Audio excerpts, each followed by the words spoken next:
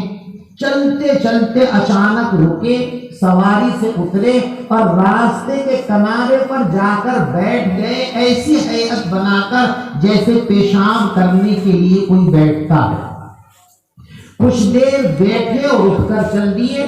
حضرت نافع رحمت اللہ علیہ نے دیکھا کہ حضرت نے پیشاب تو کیا نہیں، خامخواہ بیٹھے اور اٹھ گئے۔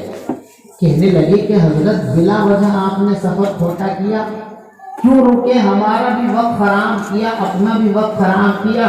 جب آپ کو پیشاب کی حاجت اور ضرورت نہیں تھی تو یہاں رک کر بیٹھنے کی ضرورت کیا تھی؟ فرمایا کہ بھائی ایک مرتبہ میں آپ صلی اللہ علیہ وسلم کے ساتھ اسی راستے سے گزرا تھا اور اسی جگہ ٹھہر کر میرے محبوب حضرت محمد مصطفیٰ صلی اللہ علیہ وسلم نے پیشاب فرمایا تھا۔ مجھے اس وقت پیشاب کا تقاضا تو نہیں تھا، لیکن میری غیرت، حمیت اور محبت نے یہ گوارا نہیں کیا کہ جہاں راستے میں آقا رکے تھے، بیٹھے تھے، میں وہاں رکے بغیر آگے بڑھ جاؤں۔ یہ میری محبت نے گوارا نہیں کیا۔ آپ بیٹھے تھے، لہذا ضرورت ہو تب بھی اور ضرورت نہ ہو تب بھی مجھے یہاں بیٹھنا ہی ہے۔ اگر میں بغیر بیٹھے گزر گیا تو یہ محبت کے تقاضوں کے خلاف ہوگا، یہ وفا کے تقاضوں کے خلاف ہوگا۔ یہ حضور پاک صلی اللہ علیہ وسلم کے اشاروں کے غلام تھے۔ حضور پاک صلی اللہ علیہ وسلم ایک مرتبہ مسجد نبوی میں خطبہ ارشاد فرما رہے تھے۔ مسجد کے دروازے کے قریب کچھ لوگ کھڑے ہوئے تھے۔ آپ نے دوران خطبہ فرمایا بیٹھ جاؤ۔ جس وقت آپ کی زبان مبارک سے یہ لفظ نکلا بیٹھ جاؤ، اس وقت آپ کے خاص شاگرد حضرت عبداللہ ابن مسعود رضی اللہ تعالیٰ مسجد کے گیٹ پر تھے جہاں جوتے اتارے جاتے ہیں، وہیں بیٹھ گئے۔ حالانکہ ان کو وہاں بیٹھانا مقصود نہیں تھا، کہنا تو ان کا تھا جو کھڑے ہوئے تھے کہ بیٹھے، وہ تو آ رہے تھے ابھی، لیکن وہی بیٹھ گئے کہ میرے کانوں میں میرے محبوب کی آواز پہنچے کہ بیٹھو، اور اس کے بعد ایک قدم آگے کو جنبش کر جائے۔ یہ وفاداری کے خلاف ہے، یہ محبت کے خلاف ہے، یہ اطاعت کے خلاف ہے، یہ رسول پاک صلی اللہ علیہ وسلم کی عظمت کے خلاف ہے۔ اس کا نام ہے رسول پاک صلی اللہ علیہ وسلم کی محبت۔ رسول پاک صلی اللہ علیہ وسلم نے زندگی کے کسی خاص سے خاص مرحلے میں اور عام سے عام وقت میں آپ کو اور ہمیں بھلایا نہیں ہے۔ کوئی ایک روایت پوری سیرت کی کتابوں میں، حدیث کی کتابوں میں کوئی ایسی نہیں دکھا سکتا کہ رسول پاک صلی اللہ علیہ وسلم ایک دن تو بہت بڑی بات ہے، ایک لمحے کے لیے بھی اپنی امت سے غافل ہوئے۔ انسان جب دنیا سے جاتا ہے، اگر متقی اور پرہیزگار ہے، دیندار ہے، تو اس کی توجہ آخرت کی طرف ہوتی ہے۔ وہ اپنی مغفرت کے بارے میں اللہ سے لو لگاتا ہے، اپنی قبر کے بارے میں لو لگاتا ہے، اللہ سے ملنے کے سلسلے میں جو تمنائیں اور آرزو ان کو بیان کرتا ہے۔ اور اگر انسان دیندار اور پرہیزگار نہیں ہے، دنیا دار ہے، تو وہ بیوی کی طرف، اولاد کی طرف، کاروبار کی طرف متوجہ ہوتا ہے۔ بھائی میری بیوی کا خیال رکھنا، میرے بچوں کا خیال رکھنا، اس دکان کا خیال رکھنا، اس مکان کا خیال رکھنا، یہ مرتے وقت کا فلسفہ ہے۔ دنیا دار کا آخری وقت ہوتا ہے تو دنیا کی طرف اس کی توجہ ہوتی ہے، اور دیندار کا آخری وقت ہوتا ہے تو آخرت کی طرف اس کی توجہ ہوتی ہے۔ لیکن ہمارے آقا حضرت محمد مصطفیٰ صلی اللہ علیہ وسلم جب دنیا چھوڑ رہے ہیں، آخری لمحات میں، آپ کی آخری سانسیں ہیں، اس وقت آپ نے فاطمہ کو یاد نہیں کیا، عائشہ کو یاد نہیں کیا، اپنے داماد کو یاد نہیں کیا، اپنے گھر والوں کو یاد نہیں کیا، کسی چیز کا تذکرہ نہیں کیا۔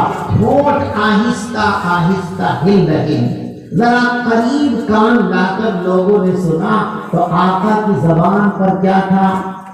یا رب امتی، یا رب امتی، یا رب امتی، اے میرے پروردگار میری امت پر رحم فرما دے، اے میرے رب میری امت پر رحم فرما دے، اے رب میری امت کا خیال فرما دے۔ ذرا سوچو مسلمانوں، جس پیغمبر نے زندگی کے کسی مرحلے میں آپ کو فراموش نہیں کیا، مرتے وقت بھی، دنیا سے جاتے وقت بھی ان کو اپنی اولاد نہیں، آپ اور ہم یاد رہے، قیامت تک آنے والی امت مسلمہ یاد رہی۔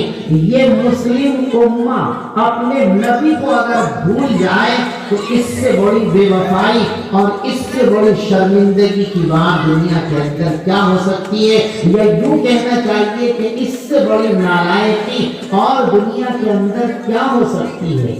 آج ہم مسلمان ہیں، اپنے آپ کو مسلمان ہونے کا دعویٰ کرتے ہیں، لیکن ذرا سوچو کس طرف سے آپ کے بارے میں، ہمارے بارے میں یہ کہا جائے کہ یہ مسلمان ہیں۔ ہماری صورتوں کو اگر دیکھا جائے تو اس صورت کا رسول پاک صلی اللہ علیہ وسلم سے میل نہیں کھاتا۔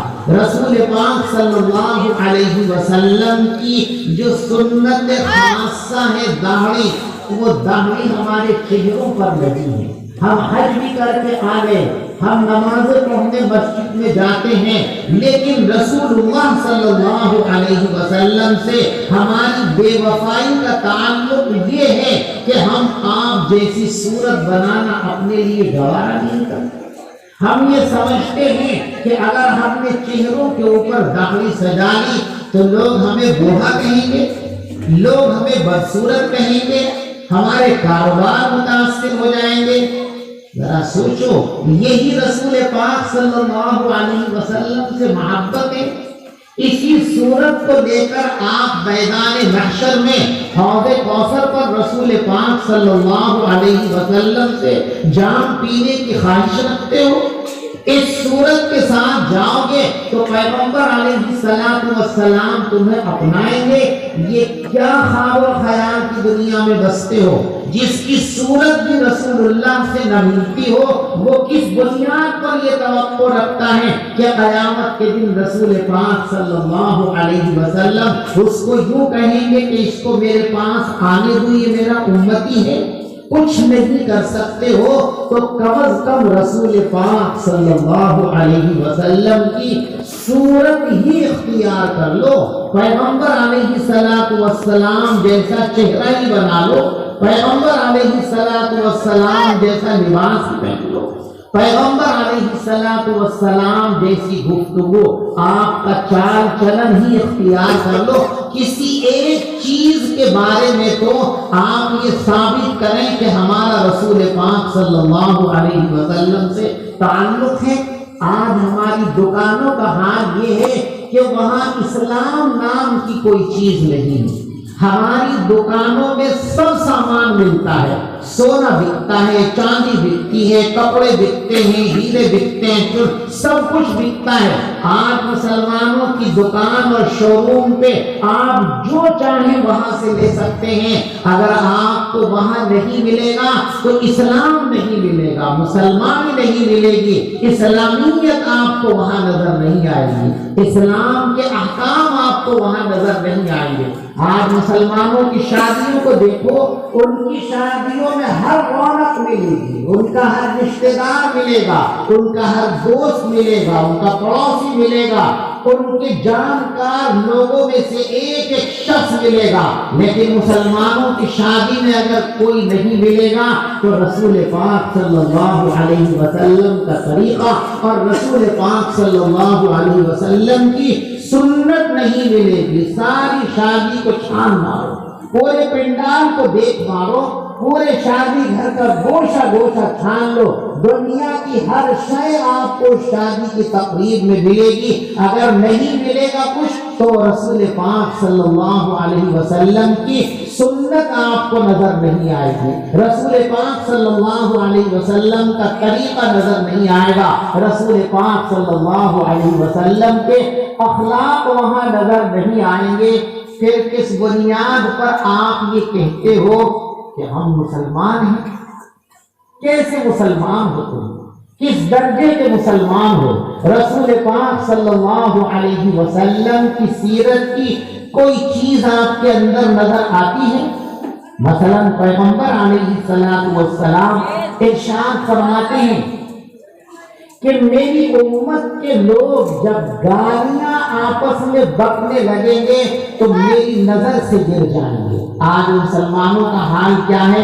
شاید دنیا کی کوئی دوسری قوم اتنی گالیاں بکتی ہو جتنی گالیاں آپ اور ہم بکتے ہیں۔ جس نبی نے یہ فرمایا ہے سباب المسلم فسوق، کسی مسلمان کو گالی دینے کا مطلب یہ ہے کہ آپ فرما برداری کے دائرے سے نکل بھاگے ہو۔ اور وہ گالی ہمارے نزدیک مذاقوں میں ہم گالیاں دیتے ہیں، دوستی میں ہم گالیاں دیتے ہیں، دشمنی اور لڑائی میں ہم گالیاں دیتے ہیں، کاروبار میں ہم گالیاں دیتے ہیں۔ کس طرف سے تم رسول پاک صلی اللہ علیہ وسلم کا جشن منانے والے اور ان کا نام لینے والے اور ان سے محبت کرنے والے ہو؟ رسول پاک صلی اللہ علیہ وسلم نے ارشاد فرمایا کہ جھوٹ بولنا انتہائی گندا اور بدبودار عمل ہے، اتنا گندا اور بدبودار عمل ہے کہ میلوں دور تک اس کی بدبو پھیل جاتی ہے۔ پیغمبر علیہ السلام نے ارشاد فرمایا اذا كذب العبد تباعد عنه الملك ميلا من نقل ما جاء به او كما قال، کہ جب کوئی انسان جھوٹ بولتا ہے تو جھوٹ کی وجہ سے اس کے منہ سے جو بدبو اور تعفن نکلتا ہے وہ اتنا خطرناک ہوتا ہے کہ اس سے تنگ آ کر پریشان ہو کر وہ فرشتے جو اس کے کاندھے پر اس کے اعمال لکھنے کے لیے رہتے ہیں وہ میلوں دور بھاگ جاتے ہیں اس بدبو کی وجہ سے، اس تعفن کی وجہ سے۔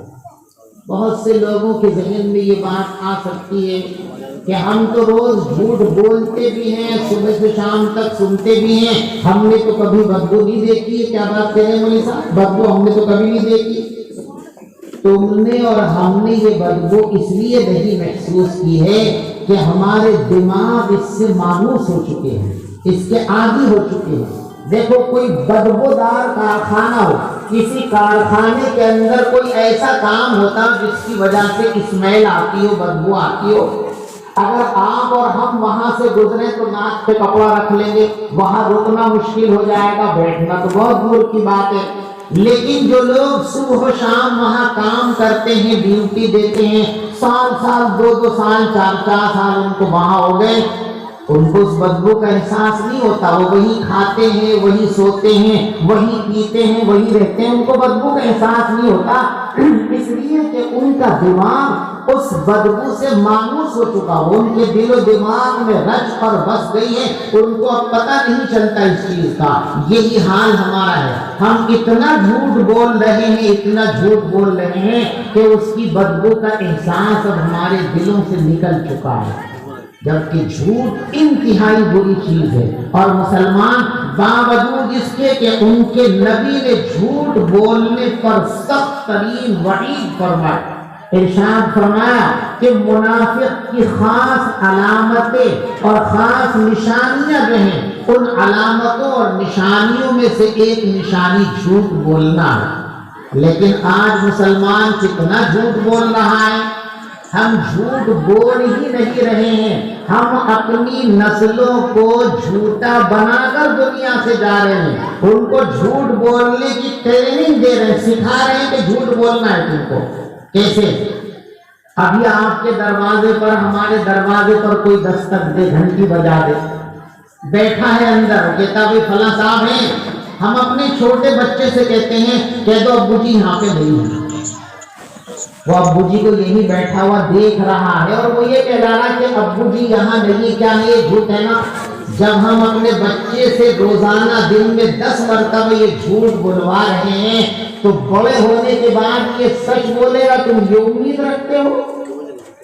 جیسا اپنے بچے کو بنانا چاہتے ہو ویسا اس کے سامنے خود بنو۔ اگر اپنے بچوں کو نمازی بنانا چاہتے ہو تو ان کے سامنے نمازیں پڑھو، اپنے بچوں کو قرآن پڑھنے والا بنانا چاہتے ہو تو ان کے ساتھ قرآن پڑھو، اپنے بچوں کو آپ شائستہ بنانا چاہتے ہو تو ان کے سامنے مہذب بن کر کے رہو، اپنے بچوں کو اگر با اخلاق بنانا چاہتے ہو تو ان کے سامنے اخلاق برتو، اور اگر بد اخلاقی برتو گے تو تمہارے بچے اخلاق والے بنے، یہ خواب دیکھنا چھوڑ دو۔ بد اخلاق بنو گے تو تمہارے بچے تم سے بڑے بد اخلاق بن کر کے اٹھیں گے۔ آج تم بچوں کے سامنے جھوٹ بول رہے ہو، یہ تم سے بڑے جھوٹے پیدا ہوں گے۔ آج تم ان کے سامنے غلط کام کر رہے ہو، یہ تم سے بڑے غلط کار بنیں گے۔ آج تم ان کے سامنے حیا کا جنازہ نکال رہے ہو، یہ پلے درجے کے بے حیا بن کر کھڑے ہوں گے سماج کے اندر، معاشرے کے اندر۔ اگر اپنی نسل کو سدھارنا ہے تو خود سدھرو۔ کل کے بارے میں اگر آپ یہ چاہتے ہو کہ میرے بچے اچھے ہوں تو اس کے لیے ضروری ہے کہ آپ خود اچھے بنو۔ اگر اچھے بنو گے تو اپنے بچوں کے اچھے بننے کی امید رکھو، اور اگر تمہارا کردار خراب ہے، تمہارا کردار اچھا نہیں ہے، تمہارے معاملات اچھے نہیں ہیں تو تم یہ امید مت رکھنا کہ تمہارے بچے اچھے ہو سکتے ہیں۔ بچے تو ہماری تصویروں کا عکس اپنے دل کے اندر اتارتے ہیں۔ کیمرے کے سامنے جو کچھ ہوتا ہے کیمرہ اسی کو کیچ کرتا، اپنی طرف سے کچھ نہیں کرتا۔ کیمرے کے سامنے آپ کالی چیز لائیے، اس میں کالی کیچ ہو جائے گی، نیلی لائیے نیلی ہو جائے گی، چھوٹی لائیے چھوٹی، بڑی لائیے۔ کیمرے کا مطلب ہے سامنے آنے والی چیزوں کو اپنے اندر محفوظ کر لینا۔ یہ جو ہمارے بچے ہیں ان کے دل کیمرے ہیں، اس کے سامنے جیسا ہمارا کردار جائے گا ان کے دلوں کے اندر وہی کردار محفوظ ہو جائے گا، اور جب ان کی جوانی آئے گی اور ان کی جوانی کا بٹن دبے گا تو وہی ساری ریل اور فلمیں جو انہوں نے اپنے اندر کیچ کی تھی سب کچھ وہی نکل کر کے سامنے آئے گی۔ آپ اپنے کیمرے کے اندر جو ہے کبڈی رکھو اور کرکٹ کا میچ نکلے، یہ نہیں ہو سکتا۔ جس چیز کی فلم بناؤ گے بٹن دبا کر وہی چیز آئے گی۔ اگر اپنے بچوں کے دلوں میں جھوٹ بھر رہے ہو، بد اخلاقیاں بھر رہے ہو، بے حیائیاں بھر رہے ہو، غلط طریقے ان کے دلوں کے اندر فیڈ کر رہے ہو تو یہ بس سمجھو کہ یہ اچھے شہری بن کر کے کھڑے ہو سکتے ہیں۔ اگر اچھا شہری بنانا ہے، اچھا انسان بنانا ہے، اچھا مسلمان بنانا ہے تو اچھے انسان بن کر ان کے سامنے آؤ، اچھے مسلمان بن کر ان کے سامنے آؤ، اچھے اور ذمہ دار شہری بن کر ان کے سامنے آؤ تو یقیناً کل کو یہ تمہارا نام روشن کریں گے اور یہ تمہاری اچھائیوں کا اشتہار بنیں گے اور یہ تمہاری تاریخ بنیں گے۔ لوگ ان کو دیکھ کر کہیں گے کہ کسی اچھے خاندان کا چشم و چراغ۔ جب بچوں کو لوگ غلط کام کرتے ہوئے دیکھتے ہیں تو بچوں سے زیادہ ان کے ماں باپ کو گالیاں دیتے ہیں، برا کہتے ہیں، اور اچھا دیکھتے ہیں تو ان سے زیادہ ان کے ماں باپ کی تعریف کرتے ہیں، بھائی کسی اچھے گھرانے کا بچہ ہے۔ اور غلط کام کر دو کسی گندے گھرانے کا بچہ ہے، تو یہ آپ کے اور ہمارے جو بچے ہیں کل یہی ہمارا دنیا کے اندر تعارف کرائیں گے کہ ہم کیسے تھے۔ انہیں دیکھ کر لوگ یہ طے کریں گے کہ ہم دنیا میں اچھے بن کر گئے ہیں یا دنیا میں ہم غلط زندگی گزار کر کے گئے ہیں۔ یہ بچے کل ہمارا تعارف کرائیں گے، یہ بچے کل ہماری شناخت کرائیں گے کہ ہم کیا تھے اور ہم دنیا کے اندر کیا کر کے گئے ہیں۔ اگر گالیاں کھانی ہیں تو برا بنا دو ان کو، اور تعریفیں بٹورنی ہے تو ان کو اچھا بنا دو۔ ہر بچے کی حرکت کی وجہ سے فوراً ذہن ماں باپ کی طرف منتقل ہوتا ہے، اور یہ صرف آپ کا ہمارا نہیں، حدیث سے یہ بات ثابت ہے۔ حضرت ابو ہریرہ رضی اللہ تعالیٰ عنہ جو حضور پاک صلی اللہ علیہ وسلم کے خاص شاگرد ہیں، وہ ایک جگہ بیٹھے ہوئے تھے، ایک آدمی کو چھینک آ گئی۔ چھینک آنے کے بعد کیا کرنا چاہیے؟ الحمدللہ کہنا چاہیے۔ ہمارے مسلمانوں کو یہ بھی آج معلوم ہے، چھینک آئے تو کیا کہیں؟ الحمدللہ، اور سننے والے کہیں یرحمک اللہ، پھر وہ اس کے جواب میں کہ یہدیکم اللہ ویصلح بالکم۔ یہ اسلام کی تعلیم ہے۔ اب ان کو چھینک آئی تو چھینکتے ہی انہوں نے کہا السلام علیکم۔ پیغمبر علی حضرت ابو ہریرہ نے فرمایا علیک وعلی امک، آپ کو بھی سلام، آپ کی والدہ محترمہ کو بھی سلام۔ جب حضرت ابو ہریرہ نے یہ کہا تو وہ آدمی آگ ببولا ہو گیا کہ میری امی کو سلام کیوں کہا تو نے؟ کہا بھائی میں نے اپنی طرف سے کچھ نہیں کہا، میں نے تو حضور پاک صلی اللہ علیہ وسلم کو ایسا ہی دیکھا کہ آپ کی محفل میں ایک آدمی نے چھینکنے کے بعد سلام کر دیا تو آپ نے اس پر طنز کرتے ہوئے اور یہ بتانے کے لیے کہ تیری ماں اگر اسلام کو جانتی اور تیری اسلامی تربیت کرتی تو تو چھینکنے کے بعد السلام علیکم نہیں کہتا بلکہ چھینکنے کے بعد تو الحمدللہ کہتا۔ تیری زبان سے اس موقع پر بے وقت سلام کے نکلنے کا مطلب یہ ہے کہ تیری ماں نے اپنا کردار اور اپنا حق ادا نہیں کیا، اس نے تیری تربیت کی ہی نہیں۔ وہ اگر تجھے سمجھاتی کہ بیٹے چھینکتے وقت کیا کرنا چاہیے، اٹھتے وقت کیا کرنا چاہیے، بیٹھتے وقت کیا کرنا چاہیے، تو یہ بے وقت کے راگ نہیں گاتا، چھینکنے کے وقت سلام کیا۔ تو اب دیکھیے حضور پاک صلی اللہ علیہ وسلم نے اس کے غلط طرز عمل کو دیکھ کر وہ غلطی کہاں منسوب کی؟ اس کی والدہ محترمہ کی طرف منسوب کہ اگر اس کی والدہ اس کی صحیح تربیت کرتی تو آج یہ صورتحال پیدا نہ ہوتی۔ تو معلوم ہوا کہ ہمارے بچے ہی کل ہمارا تعارف بنیں گے، وہی ہمارے بارے میں لوگوں کو یہ بتائیں گے کہ دنیا میں ہمارا حال اچھوں میں ہے یا دنیا میں ہمارا نام بروں میں لکھا جانا چاہیے۔ تو جب آپ جھوٹ بول لے کہہ دو ابو جی یہاں نہیں ہے، کہہ دو بھائی جان یہاں اندر بیٹھا ہوا ہے، کیوں نہیں ملتا جا کر کے، اور نہیں ملتا تو جرأت اپنے اندر پیدا کرو، صاف صاف کہہ دو کہ اس وقت نہیں مل سکتے۔ ہم نے اسلامی تعلیمات کو اور رسول اللہ کی سنتوں کو سمجھا ہی نہیں۔ ہمارے نزدیک تو بس محبت کا کمال یہ ہے کہ نعت کے اشعار پڑھے اور ہم نے کہا واہ واہ واہ واہ بس، اور وہ واہ واہ کے نعرے میں بھاگ کر گھر کو چلے گئے۔ رسول اللہ کی سنتوں کو سیکھو، ان کی تعلیمات کو سیکھو، ان کی شریعت کو سیکھو، وہ کیا ہے۔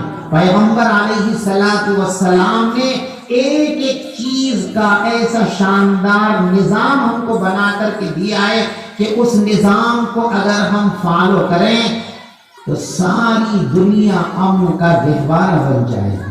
آج ہم رسول اللہ صلی اللہ علیہ وسلم کی تعلیمات کو چھوڑ کر اپنا بھی نقصان کر رہے ہیں اور پوری انسانیت کا نقصان کر رہے ہیں۔ ہم مجرم ہیں۔ ہمیں رسول پاک صلی اللہ علیہ وسلم کی تعلیمات کو سمجھنا چاہیے۔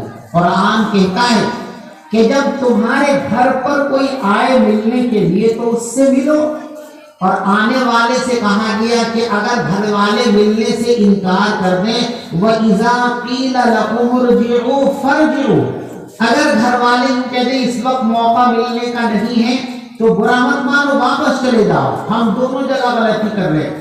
ہمارے گھر پہ کوئی آیا ہم ملنا نہیں چاہتے تو جھوٹ بولتے ہیں. جھوٹ کیوں بولتے ہو صاحب؟ کوئی اس وقت نہیں ملے. جاتے ہیں کسی گھر پہ تب بھی غلط کرتے ہیں. اگر اس نے کہہ دیا میں سو رہا ہوں، میں پڑھ رہا ہوں، بھائی کوئی میں اپنے گھر میں بیٹھا ہوں تو میری اپنی مصروفیات ہیں، میرے اپنی ترتیب اور نظام ہے. ضروری ہے کہ آپ آئے 2 بجے اور میں آپ کو فون سے ملوں گا؟ کیا ضروری ہے؟ میں آپ کا نوکر تھوڑی ہوں. صاف صاف ہوں. میں کہتی اس وقت میں پڑھ رہا ہوں، میں اس وقت قیلولہ کر رہا ہوں، میں اس وقت تسبیح میں مشغول ہوں، اپنی کتاب لکھ رہا ہوں، تو آپ برا کیوں مانتے؟ واپس چلے جائیے. تو دونوں طرف ہم غلطی کر رہے ہیں. جاتے ہیں تو یہ سمجھتے ہیں کہ ہم آئے ہیں تو گھر والے کو ہم سے ملنا ہی چاہیے، کیونکہ نوکر ہے وہ ہمارا. کیا اپنے سارے کاموں کو چھوڑ کے ہم سے ملے گا؟ کیوں ملے گا؟ ہمارا غلام ہے وہ، اس کی مرضی ہے، فرصت ہے تو ملے، نہ تو نہ ملے. تو اگر وہ کہتا ہے واپس چلے جاؤ تو چلے جاؤ، اس کے لیے کہ ملو. لیکن ہم یہاں اندر بیٹھ کے بھی غلط کام کر رہے ہیں. یہ تو ضرورت ہے نہیں کہ کہتے کہ میں پڑھ رہا ہوں، یہ تو ابو جی یہاں پر نہیں ہے، اور وہ باہر جو کھڑا ہوا ہے وہ اپنے کو بادشاہ سمجھ کے آیا کہ میں آیا ہوں، اسے ملنا پڑے گا. نہیں ملا، اس نے کہہ دیا اور پتہ چل گیا کہ اندر ہی تھا، تو سارے رشتہ داروں میں اسے بدنام کرے گا، گالیاں دے گا. اندر بیٹھا تھا، منع کرا دیا، کیا جرم ہو گیا؟ تمہارا نوکر تھوڑی ہے، میرا نوکر تھوڑی ہے. اسلامی تعلیمات میں، رسول اللہ کی سنت میں ایک ایک انسان کے لیے سہولت کا پیغام ہے، ایک ایک انسان کے لیے آسانی کا پیغام ہے. لیکن ہم ساری دنیا میں پریشان دھکے کھا رہے ہیں، رسول پاک صلی اللہ علیہ وسلم کی سنتوں سے فائدہ اٹھانے کے لیے تیار نہیں. اس لیے میرے دوستو، سیرت کا حق یہ جلسے نہیں ہے، سیرت کا حق یہ نعتیں نہیں ہیں، سیرت کا حق یہ وقفہ نہیں ہے. آپ کو ثواب ملے گا. رسول اللہ کی سیرت کو سننا اور بیان کرنا ثواب مل جائے گا، نعت کو پڑھنے میں ثواب مل جائے گا، داد دینے میں بھی ثواب مل جائے ہو سکتا ہے. لیکن یہ ہماری زندگی کا مقصد نہیں ہے، یہ ہماری منزل نہیں ہے. ہماری منزل اور ہمارا مقصد جو ہے وہ رسول پاک صلی اللہ علیہ وسلم کی سیرت کے سانچے میں اپنی زندگی کی تعمیر کرنا ہے. وہی حقیقت میں سچا محب ہے، وہی سچا عاشق ہے جو پیغمبر علیہ السلام کی تعلیم پر مٹتا ہے، آپ کی سنتوں کو اپناتا ہے. اور جو آپ کی سنتوں سے گریزا ہے، وہ چاہے کتنے ہی محبت کے دعوے کرے، وہ رسول اللہ سے محبت کرنے والا ہو ہی نہیں سکتا. اگر محمد کی سنتوں کو چھوڑ کر کوئی محبت کرنے والا بن سکتا ہے تو نعوذ باللہ قرآن کو غلط کہنا پڑے گا. قرآن نے صاف صاف کہہ دیا کہ محبت کا ایک ہی نمونہ اور معیار ہے، اور وہ ہے پیغمبر علیہ السلام کا اتباع. آپ نے فرمایا، اللہ فرماتے قل ان کنتم تحبون اللہ فاتبعونی یحببکم اللہ. اے رسول محمد صلی اللہ علیہ وسلم، آپ لوگوں کو بتاؤ کہ اگر تم اللہ کو محبوب بنانا چاہتے ہو، اللہ سے محبت کرنا چاہتے ہو، اللہ کے رسول سے محبت کرنا چاہتے ہو، فاتبعونی یحببکم اللہ، تو تم مجھ سے میری پیروی کرو، اللہ تم کو اپنا محبوب بنا لے گا. آپ سے محبت کا ایک ہی راستہ ہے، وہ ہے آپ کی سنتوں پر عمل کرنا، آپ کی سیرت پر عمل کرنا، آپ کی شریعت پر عمل کرنا. رسول پاک صلی اللہ علیہ وسلم نے صاف طور پر یہ بات بیان فرمائی، ارشاد فرمایا من احب سنتی فقد احبنی.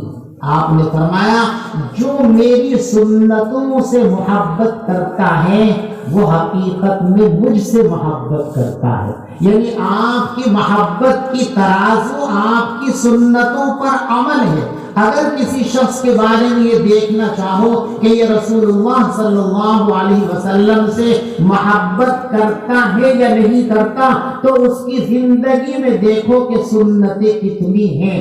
جس قدر سنتوں کا اہتمام ہوگا اتنا ہی اس کی محبت پختہ اور اعلیٰ درجے کی ہوگی. اس لیے کہ آپ نے خود فرما دیا من احب سنتی فقد احبنی، جو میری سنتوں سے محبت کرے گا وہی حقیقت میں مجھ سے محبت کرنے والا ہے، اور جو میری سنتوں سے محبت نہیں کرے گا وہ مجھ سے محبت کرنے والا نہیں ہو سکتا. من احب سنتی فقد احبنی، جس نے سنت سے محبت کی اس نے مجھ سے محبت کی، اور جس نے مجھ سے محبت کی اس کا انعام سنو۔ سنت سے محبت کی تو رسول اللہ کی محبت مل گئی، اور رسول اللہ کی محبت اگر مل گئی تو کیا ملے گا؟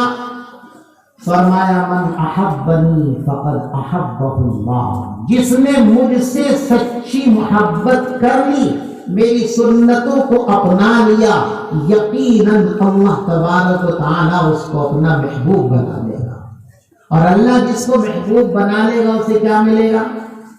فرمایا ومن احبہ اللہ ادخلہ اللہ جنتہ او کما قال علیہ السلام، اللہ جس کو اپنا محبوب بنا لے گا اسے اپنی جنت میں ضرور داخل کرے گا۔ نتیجہ نکلا کہ جنت میں جانا چاہتے ہو تو سنتوں کو اختیار کرو، سنت کے علاوہ کوئی ایسی سڑک دنیا میں بنی نہیں ہے جو جنت تک پہنچتی ہو، جنت تک جانے کی ایک ہی سڑک ہے اور وہ ہے رسول پاک صلی اللہ علیہ وسلم کی سنتوں پر عمل کرنا۔ اس راستے کو چھوڑ کر اگر کوئی یہ خواب دیکھتا ہے کہ میں پہلے مرحلے میں جنت میں چلا جاؤں گا تو وہ احمقوں کی جنت میں رہتا ہے، خیالی پلاؤ پکاتا نہیں جا سکتا۔ پہلا مرحلہ جنت کا انہی کے لیے ہوگا جو رسول پاک صلی اللہ علیہ وسلم کی سنتوں کو اختیار کریں گے، آپ کی تعلیمات کو اختیار کریں گے۔ ہم نے رسول پاک صلی اللہ علیہ وسلم کا حق مار رکھا ہے اور روتے ہیں کہ ہم پریشان ہیں۔ آپ کیا سمجھتے ہیں کہ پریشانیاں دنیا کی کوئی طاقت دے سکتی ہیں؟ غلط ہے۔ اللہ فرماتے ہیں ان اللہ، اے لوگو سنو میں اللہ ہوں۔ فرمایا ان الملک، لوگو سمجھ لو میں بادشاہ ہوں۔ انا مالک الملوک، اے لوگو جان لو میں بادشاہوں کا بھی بادشاہ ہوں، بادشاہ ہوں، اور دنیا کے تمام بادشاہ بھی میرے غلام ہیں، ان کا بادشاہ بھی میں ہوں۔ انا ملک الملوک، میں بادشاہوں کا بادشاہ ہوں۔ قلوب الملوک بیدی، تمام دنیا کے بادشاہوں کے دل میری مٹھی میں ہیں، جدھر چاہوں بدل دوں، اقلبها کیف اشاء، جیسے چاہوں اس کو پلٹ دوں۔ کیسے پلٹتا ہوں؟ اپنی سنت بتائی۔ میرے بندے جب میری طرف متوجہ ہوتے ہیں، میری اطاعت اور فرما برداری کرتے ہیں، حولت قلوبهم الى الرأفت والرحمہ، میں تمام دنیا کے حکمرانوں اور بادشاہوں کے دلوں میں محبت، رأفت، نرمی، پیار، خدمت کے جذبات اور وہ رعایت کے ساتھ اچھا سلوک کرتے ہیں۔ اور جب میرے بندے مجھے آنکھ دکھاتے ہیں، مجھ سے بغاوت کرتے ہیں، میرے حکموں کو چھوڑتے اور توڑتے ہیں، تو فرمایا میں پھر ان کے دلوں کے اندر سختی، انتقام اور تشدد کی آگ بھر دیتا ہوں۔ فساموہم سوء العذاب، اور پھر یہ حکمراں ان لوگوں کو بدترین قسم کی سزاؤں اور مصیبتوں کے اندر ڈال دیتے ہیں۔ کیا کرنا چاہیے ایسے موقع پر آپ کو؟ جب آپ پر لوگ ظلم کرنے لگیں، آپ کو ستانے لگیں، تو کیا کرتے ہیں ہم؟ اللہ میاں فلاں کا تختہ پلٹ دے، فلاں کو برباد کر دے، یہ تو کرتے ہو، قیامت تک یہ کرتے رہو، تختے پلٹ دو، کسی کا تختہ نہیں پلٹا جائے گا۔ تمہارے کہنے سے تختہ پلٹے گا؟ اللہ میاں تمہارا نوکر ہے؟ ساری زندگی اللہ سے بغاوت کرو، اس کے ہر حکم کو توڑو، اور تمہارے کہتے اللہ تختہ پلٹ دے، پلٹ جائے گا؟ کیسے ہو جائے گا؟ اللہ کے رسول صلی اللہ علیہ وسلم اللہ کا ارشاد نقل کرتے ہیں، اللہ فرماتے ہیں کہ ظلم کے زمانے میں، تشدد کے زمانے میں، پریشانیوں کے زمانے میں ہرگز اپنے حکمرانوں کو بد دعا دے کر اپنا وقت خراب مت کرنا، تمہاری بد دعا نہیں سنیں گے۔ کیا کریں پھر؟ فرمایا بد دعا میں وقت بھر برباد کرو۔ ہم سے رشتہ جوڑو، ہمارے سامنے گڑ گڑاؤ، اپنے گناہوں کی آپ پر معافی مانگو اور توبہ کرو، راستہ صحیح اختیار کر لو، پھر ہماری مٹھی میں ہے سب کے دل۔ سیکنڈ سے پہلے ادھر کر سکتے ہیں، سیکنڈ سے پہلے ادھر کر سکتے ہیں، سیکنڈ سے پہلے ادھر کر سکتے ہیں۔ ساری دنیا میں کھونے اور ٹکرے کھانے کی ضرورت نہیں ہے، دھکے کھانے کی ضرورت نہیں ہے۔ آپ کے پاس ہی ساری دنیا کے نظام کی چابی ہے۔ آپ بھولے بیٹھے ہو اپنی حیثیت کو، آپ نے اپنی حیثیت کو کمتر کر لیا ہے، خراب کر لیا ہے۔ قسم خدا کی ساری دنیا کے نظام کی چابی آپ کے ہاتھ میں ہے۔ آپ جدھر چاہیں دنیا کے نظام کو گھما سکتے ہو، موڑ سکتے ہو، اور وہ چابی ہے تعلق مع اللہ۔ اللہ سے اپنا رشتہ اور تعلق جوڑو، پھر جو تم کہو گے وہ ہوگا۔ اللہ کے رسول فرماتے ہیں کہ جب انسان اللہ کی اطاعت اور فرما برداری میں اپنے آپ کو لگا دیتا اور کھپا دیتا ہے تو پھر اللہ تبارک و تعالیٰ اس کے ساتھ ایسا مہربان ہوتا ہے کہ اگر وہ قسم کھا کے یوں کہتے کہ ایسا ہوگا تو اللہ ویسا کرتے ہیں۔ مسلم شریف کے اندر حدیث ہے، دو عورتوں کی لڑائی ہوئی، اس لڑائی میں ایک عورت کا دانت ٹوٹ گیا۔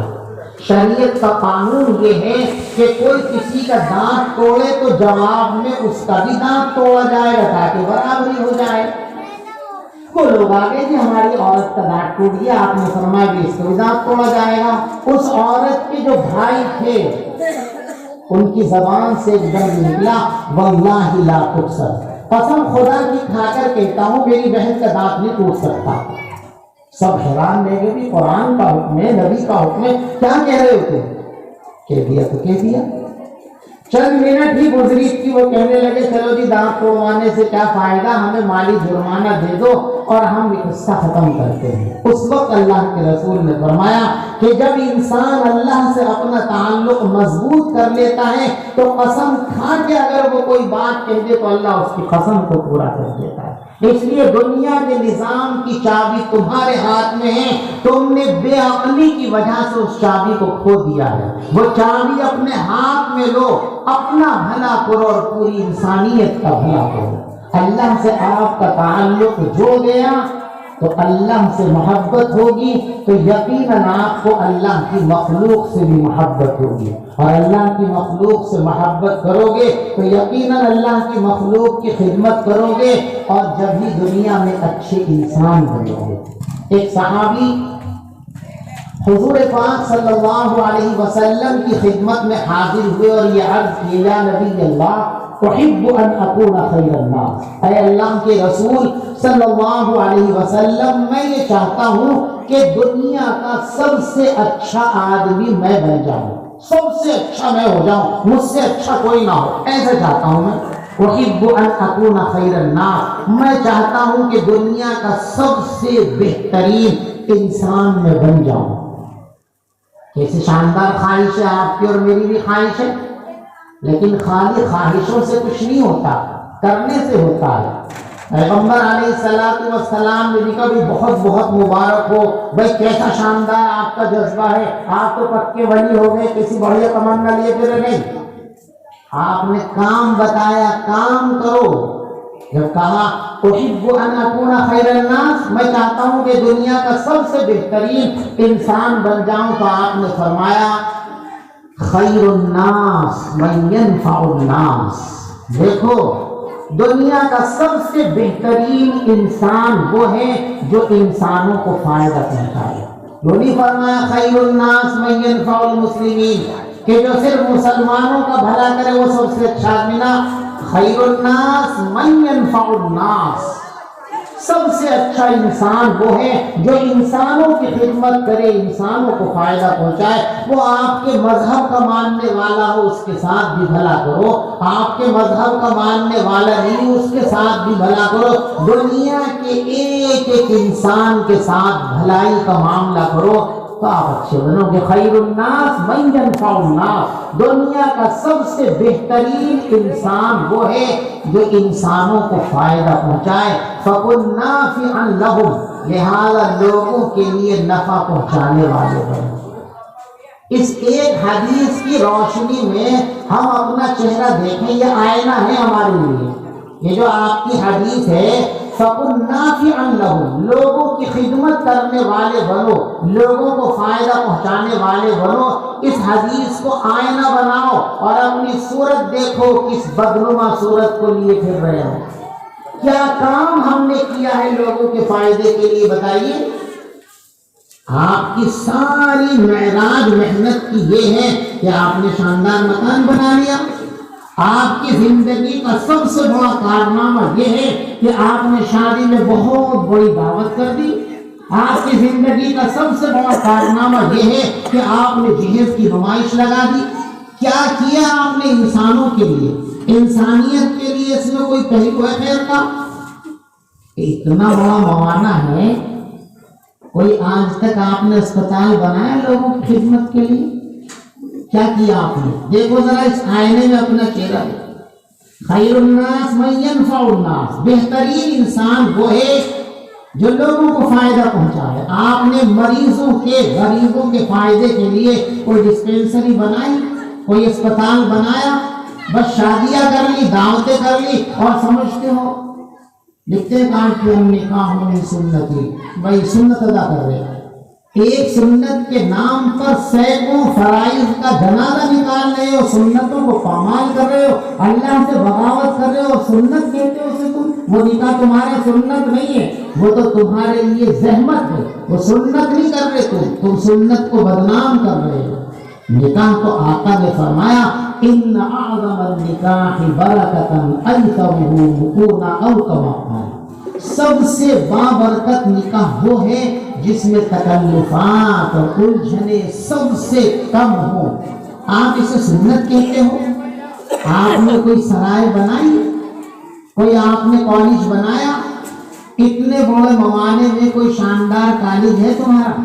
کوئی لڑکیوں کا کالج ہے بہت شاندار جس کی لوگ مثال دے سکیں اور دوسرے قوم کی بچیاں تمہارے کالج میں آئے ہیں؟ کوئی؟ تمہاری بچیاں دوسروں کے سامنے ہاتھ جوڑے کھڑی ہوئی ہیں، تم بھکاریوں کی طرح وہاں جا کر کھڑے ہو تو ہماری بچی کا داخلہ کر لو، اتنے پیر شرم نہیں آتی؟ کس لیے کما رہے ہو؟ ذلیل بننے کے لیے، ہاتھ جوڑنے کے لیے؟ تمہارے ہاتھ کسی نے پکڑ رکھے کہ تم اچھا اسکول نہیں بنا سکتے؟ تمہارے ہاتھ کسی نے پکڑ رکھے تم اچھا اسپتال نہیں بنا سکتے؟ اسپتال بناؤ، تمہاری بچیاں پڑھیں، اوروں کی بچیاں پڑھیں، دنیا کے تمام سماج کی بچیاں اور بچے آ کر آپ کے اسکول میں پڑھیں، آپ کی تعلیم سے دنیا میں اجالا ہوگا۔ یہی تو نبی کا پیغام تھا۔ جس نبی کی سیرت کا جلسہ لیے بیٹھے ہو اس نبی نے اپنا تعارف کیا کرایا تھا کہ جہیز دینے کے لیے آیا ہوں، شادیوں میں دعوت کے لیے آیا ہوں، بلڈنگیں بنانے کے لیے آیا ہوں؟ اس نبی نے کہا تھا انما انا بعثت معلما، مجھے دنیا میں تعلیم کو عام کرنے کے لیے بھیجا ہے۔ اگر واقعتاً رسول اللہ سے محبت ہے اور آپ کی سیرت پر کچھ کرنا چاہتے ہو تو آج یہاں سے عہد کر کے اٹھو کہ انشاءاللہ ہم قوم کے لیے، انسانوں کے لیے اسکول بنائیں گے، انشاءاللہ ہم کالج بنائیں گے جہاں قوم کے بچے پڑھیں گے، ملت کے بچے پڑھیں گے، ہمارے ملک کے بچے پڑھیں گے۔ اگر ایسا کرو گے تو اللہ کے پیارے بنو گے اور مخلوق کی آنکھ کے بھی تارے بنو گے۔ یاد رکھو بغیر مطلب کے کوئی کسی کو پوچھتا نہیں، اگر تم سے کسی کو فائدہ نہیں پہنچے گا کوئی تمہیں پوچھنے والا نہیں۔ اور تو اور بھائی حلوا ہو، کوئی کچھ نہ جانتا ہو، اس کی بیوی اسے قبول کرنے کو، عزت دینے کو تیار نہیں ہوتی، دوسرے کیسے دے دیں گے؟ لڑکا اگر کچھ نہیں کرتا، بیکار ہے، نکما ہے، تو باپ اسے بیٹا کہنے میں شرماتا ہے، اسے بیٹا بنانے کو تیار نہیں ہوتا۔ تو تم یہ خرافات کرتے رہو اور لوگ تمہیں کہیں مسلمان بہت اچھے ہیں۔ کیوں کہیں گے بھائی؟ مسلمان بہت اچھے ہیں۔ اگر کانوں میں یہ آواز سننا چاہتے ہو تو لوگوں کی خدمت کرو، تعلیم کو عام کرو، اخلاق کو عام کرو۔ میرے آقا کی سیرت کا خلاصہ یہی دو چیزیں ہیں۔ آپ نے فرمایا انما انا بعثت معلما، مجھ کو معلم بنا کر کے بھیجا گیا، اور فرمایا بعثت لاتمم مکارم الاخلاق، مجھے دنیا میں اس لیے بھیجا گیا کہ میں اخلاق عالیہ کا نمونہ دنیا کے سامنے پیش کروں، دنیا کو فیض پہنچاؤ، ان کے سامنے اخلاق پیش کرو، ان کے سامنے نبی کی تعلیم پیش کرو، ان کو بتاؤ کہ ہمارے نبی کا بنایا ہوا نظام کس طرح انسانیت کو راحت اور سکون دے سکتا ہے۔ پیغمبر علیہ الصلوۃ والسلام کی ایک حدیث کا ایک ٹکڑا آپ کو سناتا ہوں اور دعوے سے کہہ کر کے جا رہا ہوں، اس ایک ٹکڑے پر آپ عمل کر لو، 90% جھگڑے، مقدمے اور پریشانیاں اگر ختم نہ ہو تو میرا گریبان پکڑ لینا۔ پیغمبر علیہ الصلوۃ والسلام کی ایک لمبی حدیث کا ایک جملہ ہے، آپ نے ارشاد فرمایا کوئی انسان اس وقت تک پختہ مسلمان نہیں ہو سکتا جب تک کہ وہ دوسروں کے واسطے بھی وہی چیزیں پسند نہ کرنے لگے جو اپنے لیے کرتا ہے۔ جو اپنے لیے پسند کرتے ہو وہی دوسروں کے لیے پسند کرو۔ اس ایک حدیث پہ عمل کر کے دیکھو، ایک ٹکڑے پہ کوئی جھگڑا رہے گا؟ ہم میں سے کوئی نہیں چاہتا کہ ہمیں کوئی گالی دے، نہیں چاہتا نا؟ تو دوسروں کو گالی مت دو۔ جب کوئی کسی کو گالی نہیں دے گا تو جھگڑا ہوگا۔ ہم میں سے ہر شخص یہ چاہتا ہے کہ مجھ سے کوئی بے ایمانہ نہ کرے، تو دوسروں سے بے ایمانہ مت کرو، جھگڑا کہاں ہوگا؟ ہم میں سے ہر شخص یہ چاہتا ہے کہ ہماری بہو بیٹی کو کوئی نہ دیکھے بری نگاہ سے، تو دوسروں کی بہو بیٹی کو مت دیکھو، جھگڑا کہاں ہوگا؟ ہم میں سے ہر شخص یہ چاہتا ہے کہ ہمارا پڑوسی ہم کو ستائے نہیں، آپ اپنے پڑوسی کو ستانا بند کر دو، جھگڑا کہاں ہوگا؟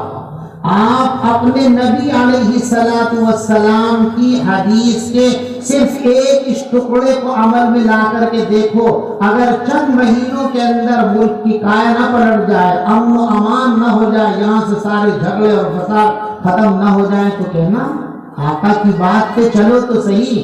ہم نے آقا کی تمام باتوں سے نظریں بند کر لی ہیں، پٹی باندھ لی ہے، بس ہم نے گوشت کھانے کا نام مسلمان رکھا ہوا ہے۔ ہم نے جو ہے صرف جو ہے اپنی شادیوں میں جو ہے کارڈ چھپوا لیے اور مسجد میں لکھوا دیا، گھر کے سامنے لکھوا دیا ھذا من فضل ربی، ھذا من فضل ربی تو لکھوا رہا ہے، لیکن یہ تو دیکھ لے آگے کیا لکھا، قرآن بھی ادھورا لے رہا، ھذا من فضل تو لکھوا رہا، ھذا من فضل ربی کے آگے جو سے بھولا بیٹھا، لیبلونی اشکر ام اکفر، یہ میرے رب کا فضل ہے۔